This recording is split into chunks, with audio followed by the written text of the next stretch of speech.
Welcome to the Darren Well podcast with Rita Mercer.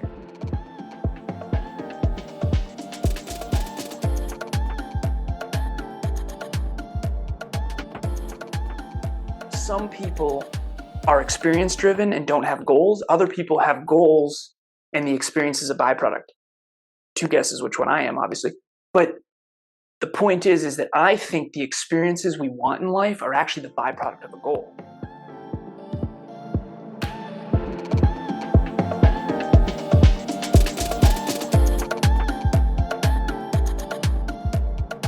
So welcome, Alan. Thank you so much for joining the Darren Well podcast. So glad to have you here today. For our listeners today, Alan is a heart-driven leader. He's a business coach, and he's the CEO of the Next Level University podcast, which is a global top 100 podcast with almost 2,200 episodes. And on the Next Level University podcast, Alan helps others get to the next level in their life, in their health, and in their wealth. So I'm excited for you to share, Alan, today about how to stay consistent in I think you talked about habit tracking. So I'm excited to hear more about that, being humble, and how you can boost your self-worth and how you can help us to find new ways to unlock our greatest potential and to achieve greatness and success in all areas of our life. So again, welcome, Alan. So glad to have you on the podcast.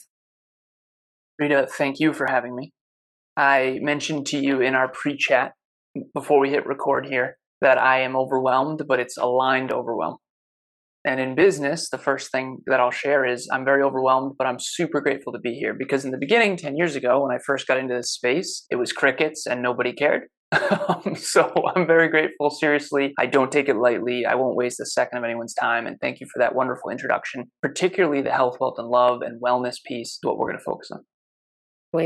Sweet. Awesome. So before we jump into our conversation today, can you share a little bit more about your why? So I know your backstory is just a little personal, thinking about like how your dad died, but also kind of walking through how your near-death fatal accident also sparked a change in you to shift, thinking about like how you redefine success. So can you share a little bit more about your why and your backstory? Absolutely. So my life, I'm 36 years old now.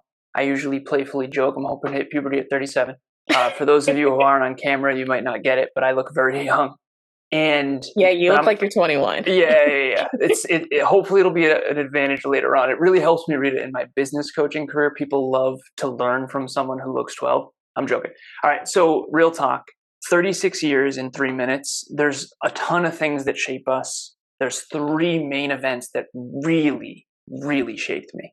The first one you mentioned, my birth father, his name was John McCorkle, passed away in 1991 when he was 28 years old when I was 2. I had a sister who was 6, a mom who was 31, and that was a shock in every sense of the word, unexpected tragedy. Harder for my mom and sister, obviously, because they knew him better than I did because I was only 2. I was a little blob. But obviously detrimental. So it was a big Irish Catholic family, born and raised in Massachusetts. It was John McCorkle. It was Jim, Joe, John, Jane, Joan, Jeanette. 6 kids, all beginning with J. And John, my father, passed away in a car when he was 28. I had a stepfather named Steve Lazaros. That's why my last name is Lazarus. So my birth father's last name is McCorkle. That's the name I was born with. And I took my stepfather's last name, I think, around age 7. So from age 3 to 14 in my life, my stepfather and my mom were together. And this was from 1992 to like the early 2000s, dot-com bubble time. Yeah. And so he worked for a company called AGFA. They did hospital computers during the dot-com bubble in Massachusetts. So the US is the largest economy on planet Earth, and the dot-com bubble was wild. And so I playfully refer to this part of my life as boats and BS. And what I mean by that is we had motorcycles and snowmobiles and boats, and we lived on a lake, and from the outside in, we looked rich. From the inside out, my mom and stepdad did not get along, and that is a polite way to put it. So stepdad leaves at 14. Hardest year of my life. Didn't understand this at the time. I've since done a bunch of therapy and sort of rewatched the movie of my own life, so now I'm starting to get it. But I'm a freshman in high school. Stepdad leaves, takes 90% of the income with him, also takes his entire extended family with him. And to this day, I'm 36 now, I've never seen or spoken to a single one of them since. I did talk to my stepfather on Facebook Messenger a little bit, but never saw the man in person. Same year, sister moves out with her older boyfriend, understandable. Same year, mom gets in a fight with my Aunt Sandy and we get ostracized from her side of the family. To this day, I've only seen or spoken to 2 human beings from my mother's side. So didn't understand this at the time. In hindsight, it's very clear. I kind of sort of lost 3 families by the time I was 14 because we stopped associating with the McCorkles when we were trying to be the Lazaroses. So talk about identity crisis, abandonment issues, the whole 9. Now that I'm 36 and I understand internal family systems and cognitive behavioral therapy and psychology and neuroscience and all these things I've studied, personal development, professional development, I now realize, okay, I had 2 trauma responses. So there's fight, flight, freeze, and fawn. Those are the 4 trauma responses of human beings. Fawn is the one I didn't know about till my 30s, and fawn means you appease. So socially, I became sort of this social chameleon coward who was just fit in, don't lose any more friends and family, But behind the scenes, when I was alone, it was aim higher, work harder, get smarter, aim higher, work harder, get smarter. And I'm talking, my drive was dialed up to 11. To this day, it's insane. And I usually used to be too much of a coward to share that. But when I was 14, I looked into the future. No dad, no trust fund, no generational wealth. We're in some serious trouble here. I went from boats and ski trips to we don't have cable. My mom trades in her BMW for a little Honda Civic. How do we keep the house in the family? I get free lunch at school now because our income is so low. How am I going to go to college? Because the college I wanted to go to was $50,000 a year. It's called WPI, Worcester Polytechnic Institute. It's an engineering school. It's like a mini MIT in Massachusetts. And I went from I hope I get in to even if I do get in, I can't go. So I bootstrapped. So socially, chameleon, hang on to friends and family. Behind the scenes, it was drive, success, just the super achiever, prove myself kind of thing. Prove my stepdad, Oh, so dumb in hindsight. But again, there are worse responses than aim higher, work harder, get smarter. And none of this was conscious at the time.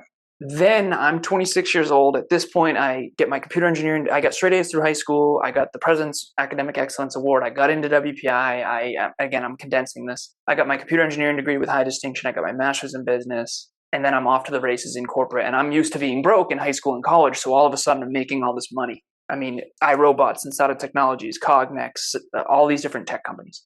I eventually am an outside sales engineer for a company called Cognex. I do Vermont, Connecticut, Western Massachusetts. I'm selling into big automation equipment into big manufacturing facilities all across that territory. And automation is obviously a big deal, so I did very well. I go from broke in high school and college to a global 1% earner in my early 20s. I pay off $84,000 worth of college debt in a single year, 2014. And then I have $150,000 in a Vanguard account because I realize in hindsight, again, I didn't know this at the time, I was so used to being broke in high school and college that I didn't need nice things. So my expenses were super low. Rent was $500 a month. I split it with my girlfriend. I drove a 2004 Volkswagen Passat. I just, no kids, no mortgage. I just invested all my money, and tech was always my thing. Built my first computer at 12, went to a tech school. We were mining for Bitcoin in 2007 in my dorm room. So I just knew which companies would win. I know that sounds cocky, but I call it science, technology, engineering, mathematics, business, and finance. Those always came natural. It's the inner work that didn't. So I just invested all my money and I did very well in the stock market. I'm 26 So let's fast forward to you, how that inspired you to be a personal development coach. That's exactly where I'm getting. So 26 years old hits. I'm up in New Hampshire with my little cousin, one of the people that came back from my mom's side. Car accident. My fault. No one was killed. Head-on collision. Thank you, Volkswagen. Luckily, that was the safest car ever. I used to call it the tank, German-engineered steel trap of a car. No one was killed. Thankfully. This was not a fender bender. Yeah. So this is a head-on collision, 30 miles an hour. Very bad. Fortunately, no one was permanently injured. Obviously, everyone was rattled. But no one was killed. And if they were, that would have been my fault, because I was on the wrong side of the road. I crossed the double yellows. I was supposed to yield. I didn't. Dark winter night. The snowbanks were covering the signs. But ultimately, that was my existential quarter-life crisis. That was my second chance my dad never got. So he died at 28 in a car. I've seen pictures of his car. The pictures of my car don't look very different. And that was 10 years ago. That is when I found personal development, self-improvement, personal growth. And I I shifted everything after that. I went from achievement at the expense of self to all in on fulfillment and self-development, and then the success would be a byproduct. And fortunately, it has been, even though I had to go broke for that to shift. Wow. Wow. Thank you for sharing that personal story of just how you went through, even at such an early age, all the different changes your family went through, and then how you developed even as a young adult. And so kind of fast forwarding to kind of like, hey, this is a serious shift that I need to make. And so thank you for sharing that. So as you think about holistically, how would you think, how why do you think taking a holistic approach to self-improvement is helpful? So when you think about health, when you think about wealth, when you think about love and relationships, and why is all those important instead of just focusing on just one of those things? Going to one of the best tech colleges in the world and then going into tech in corporate, you see a ton of wealthy people. Engineers in the 21st century, they just do really well. I have a bunch of multimillionaire. All my friends from college are, not all of them, but a lot of them are multimillionaires. And a lot of my friends from home are not.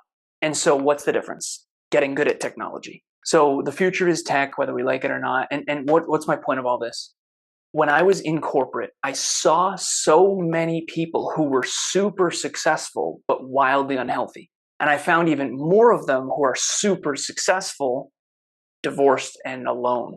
And I had dozens of mentors and coaches. And in hindsight, what I've come to realize is that some of the most successful people I met, I actually wouldn't trade places with because they've neglected their health and they are not in love.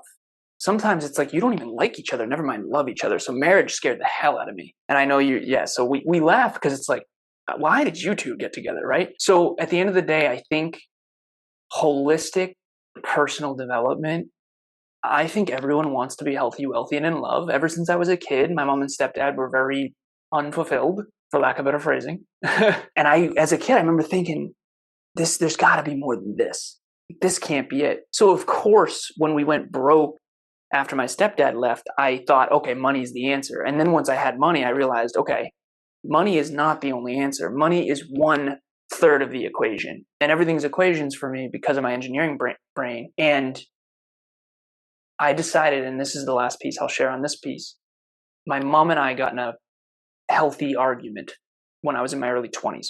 And she said, Alan, why does intelligence matter so much to you? Why isn't it enough to just be nice? And at the time, I was in my early 20s. I was a very academic, smart kid, quote unquote. And I remember thinking, that's a dumb question. What's the difference between a smartphone and a dumb phone? The smartphone is more capable. So like intelligence is dolphins, primates, humans. Like intelligence is what matters. And I still believe that. And I think a lot of people find that triggering, but if you're not intelligent, you're in some trouble. And I said, I'm trying to figure out the formula to not end up old and miserable like everybody else. That was my 21-year-old sort of ego version of how do I end up healthy, wealthy, and in love? Because most people statistically aren't. And I see their life and they seem so unhappy to me. They seem so miserable to me. And I don't want to live a miserable life. And so I spent my entire adult life trying to find the answers to be healthy, wealthy, and in love. And now my company really focuses on that. Wow. Wow. That's cool. That's cool. So as we think about that health, wealth, and love, how does that tie into peak performance? And why is peak performance important in both our work life, our personal self, our relationship self, like all those different versions of ourselves? So why is peak performance important? Well, the first thing about peak performance is understanding what it is, which is this. There's something called an optimal stopping problem. There's a book called Algorithms to Live By, and it's a computer scientist's approach to decision making. It's a really, really boring book. I love it.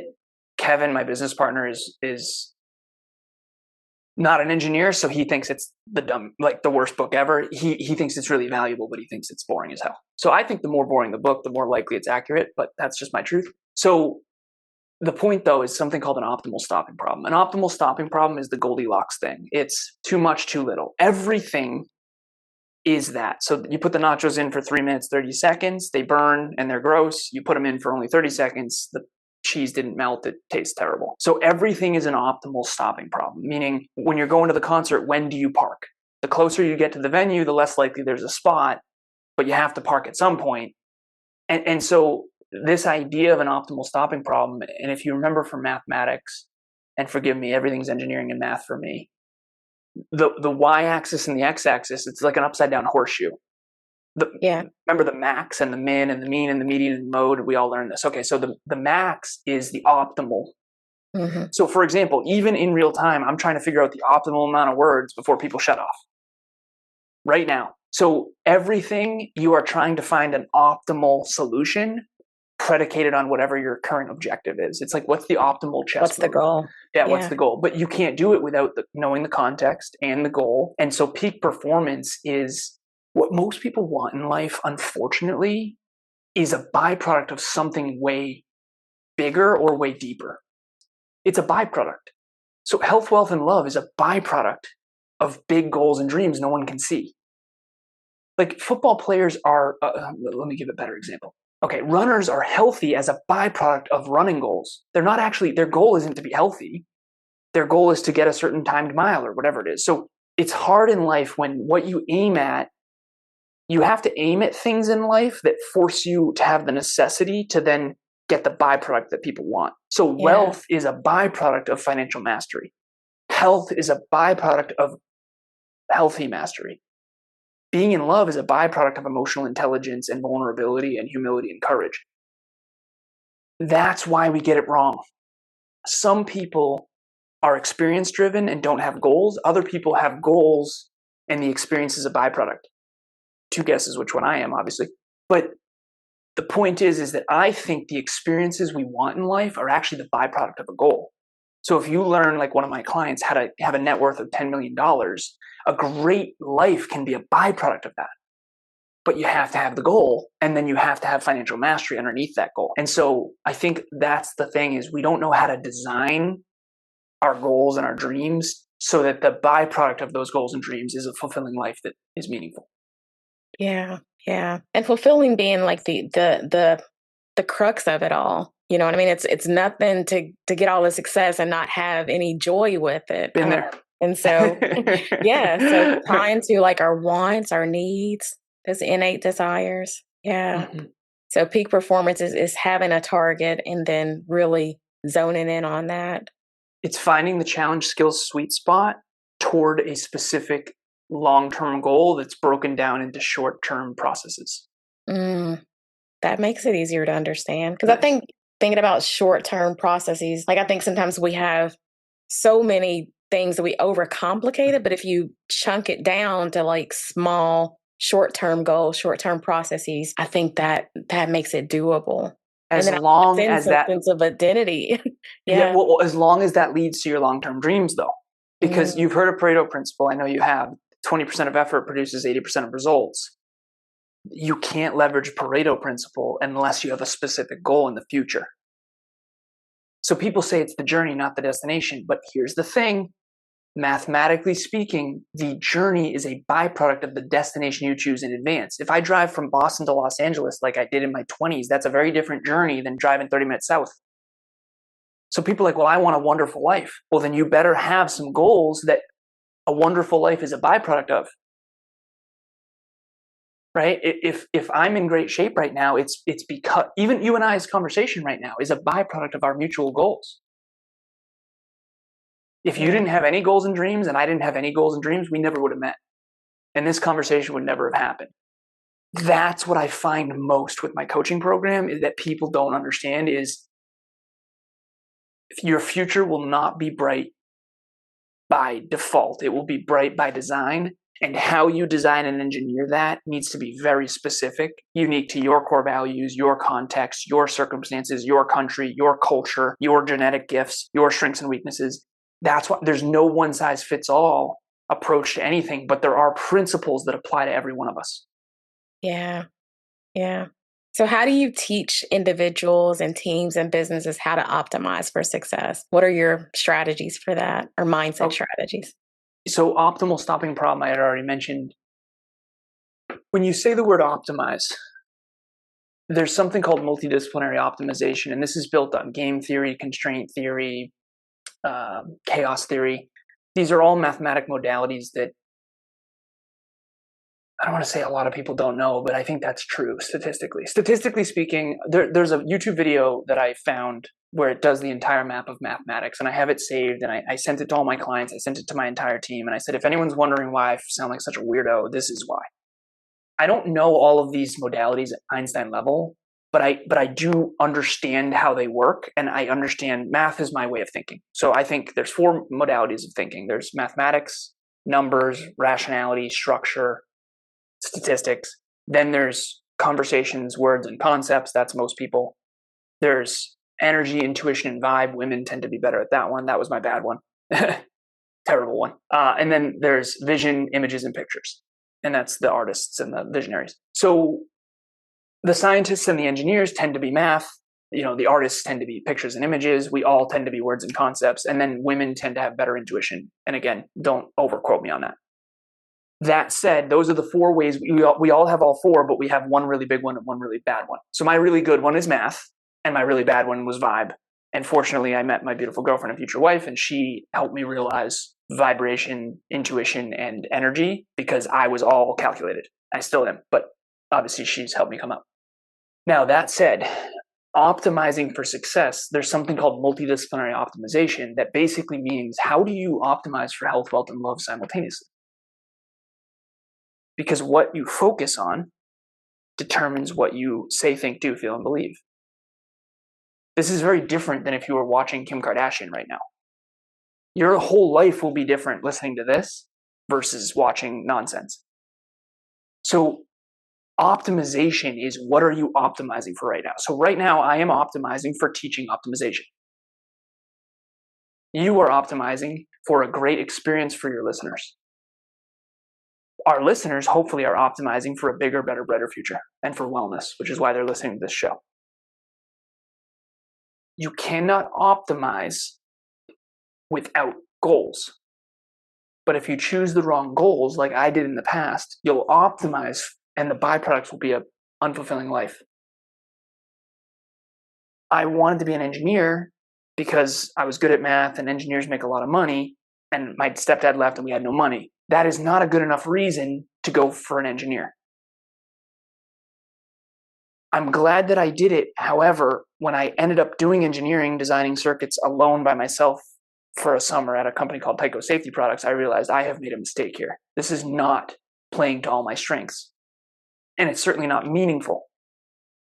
So when you are optimizing your life, you have to identify clear goals under what I think those 3 categories: health, wealth, and love. And then you have to shift your focus. It's like a tripod. I think health, wealth, and love is like a tripod. You can unhook one of them and increase the size of the leg, but you can't do all 3 simultaneously. And if one of the leg falls, your whole life falls. So I think fulfillment is on the top, and then there's a tripod with health, wealth, and love. Health is physical, mental, emotional, spiritual. Wealth is how you earn your money. Is it increasing or decreasing based on where the future economy is headed, and where do you invest it? And then love is your intimate relationship, immediate family, pets, in the home, and then it ripples outward. So it's friends, mentors, mentees, clients, colleagues, all that, extended family. But here's the problem.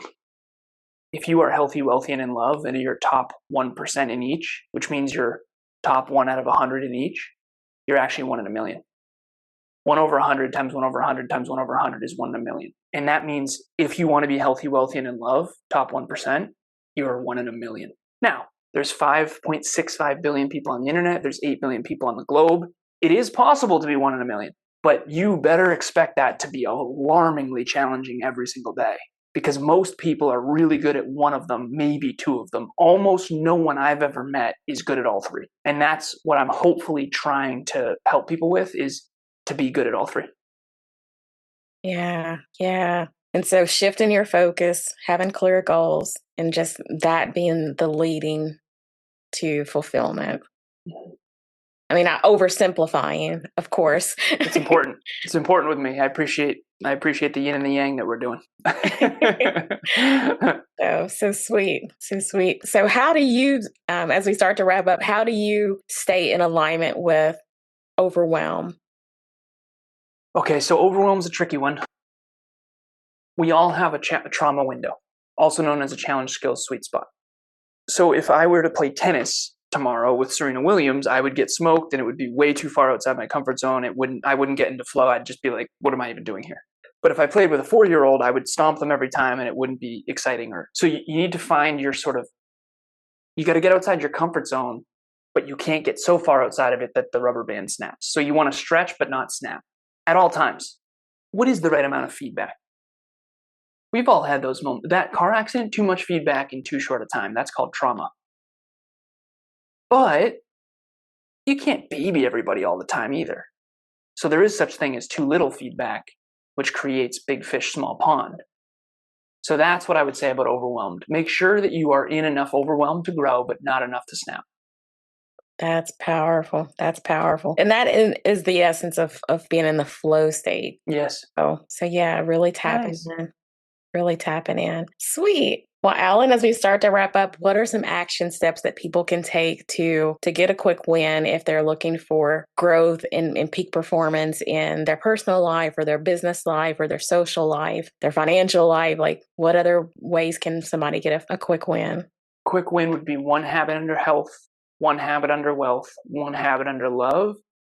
I always joke and I say, I've studied Michael Phelps' career. He was very open about his mental health challenges, but when he was 13, he decided to do something that's never been done, and he did it. He has 28 gold medals, 28 Olympic medals, 23 gold, and he had a documentary called The Weight of Gold, and he talks about the mental health challenges underneath what it's like to be that dialed in. And I always playfully joke and I say, okay, not everyone needs to be Michael Phelps. Not everyone's going to be Michael Phelps. I treat myself like an Olympian. You don't need to do that. But you're going to have to do something. So let's figure out where you are on that spectrum. What I would say is I track habits and metrics every day. All my clients do, all of my team do. You and I talked about habit tracking a little bit. The best habit, I think, is habit tracking. So pick 1 habit under health, 1 habit under wealth, 1 habit under love. And the playful joke that I mentioned earlier is, imagine if Michael Phelps' coach just said, yeah, man, just jump in, swim around. I'm not trying to be unkind, but I got to be honest. I think a lot of us are winging it, and I think it's like shooting an arrow up in the air, hoping it lands someplace nice. That is not going to happen. Not everything, but a lot of our future problems can be solved if we take control of the controllables, which is what you say, think, do, feel, and believe, what you pay attention to, what you work on. There are so many things out of our control. I understand that. Okay, who is president is very little in our control, a little bit of influence with your vote. What's going on in the global economy, AI, all that stuff, a lot of that's out of our control. I get that. But I think you got to stick to the controllables and focus on the things you can control. You can control what you aim at, which is your goals. You can control what you measure, which is your metrics. And you can control what you do, which is your habits.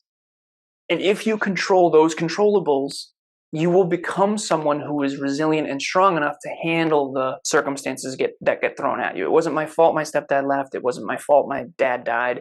But it was my responsibility to figure out how to make a meaningful life out of that. And luckily, I took responsibility.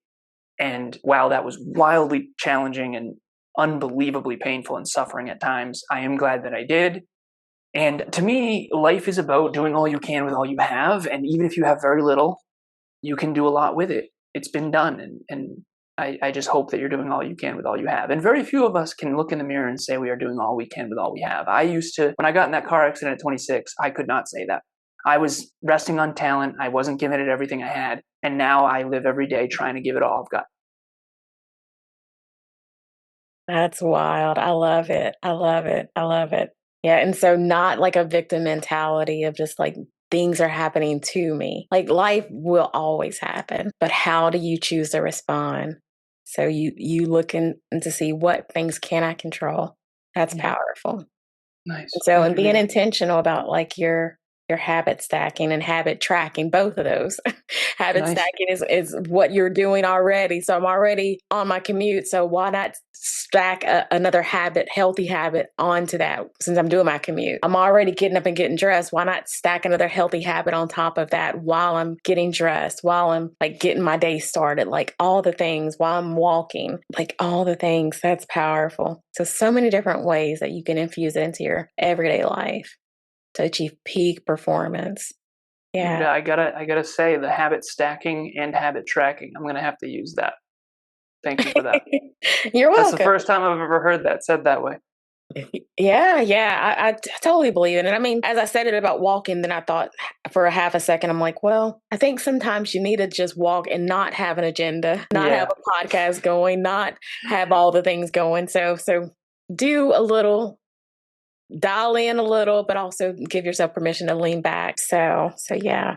Sweet. Well, Alan, thank you so much for sharing about peak performance. Thanks so much for sharing about ways that we can grow in health, wealth, and love. And thank you for sharing your personal stories. I think that's really helpful to just better understand like how we can just be human. I feel like we're just trying to be perfect on Instagram, perfect on socials, but not just like this is my everyday life. Like I gotta live. And so how can I really be authentic and show up as my true self? And so thank you for sharing all of that. So Rita, thank you. thank you for having me. And the last thing I'll share is I coach 21 individuals right now, and I'm telling you right now, don't fall for the comparing someone else's social media to your real life. There is not a single person I coach, including me, who doesn't struggle with something. Some people are really good at fitness and really bad at finance. Some people are really good at finance and really bad at fitness. And some people are good at finance and fitness, but wildly unfulfilled in their relationship. Very few people have all three. Go for all three, but understand you're playing a infinite game that continues to get higher as you climb. Yeah. Yeah. Well, how can people connect with you if they're wanting to take things to the next level in their health, in their wealth, and in love? So the three subjects I do now, I've evolved a lot over the years, is fitness, personal development, and business. And I think every business owner needs to, and it took me too long to do this, needs to find they're absolutely people and they're absolutely not people. Not everyone is for everyone. And I am Yeah. not for everyone, it turns out. Which is probably obvious to you, Rita, but it wasn't obvious to me. I just wanted to be friends with everybody. It's a terrible idea. All right, so absolutely Spread people. yourself too thin when you do that. 100%. I had high school friends and college friends and corporate friends, and I brought my high school friends to college and my college friends to corporate, and it was just, Doesn't I work realize out. I'm not for everybody. Okay, so my absolutely people, I've got it boiled down to they bet on themselves, they have high humility, inward humility, inside. Outside, maybe not, but inside, they read the books, they do the work. And most importantly, they have high work ethic. If you do not have high work ethic, you are not going to like me. That is just across the board. If you don't have high work ethic, I just won't like you. You won't like me. I am an ultimate tryhard, always striving, never arriving. That's okay. Just understand that before you come into my life. If that's you and you want to reach your full potential, we're going to get along great. High work ethic, want to reach your full potential? Absolutely. Let's rock and roll. If there's two types of people I do not get along with at all.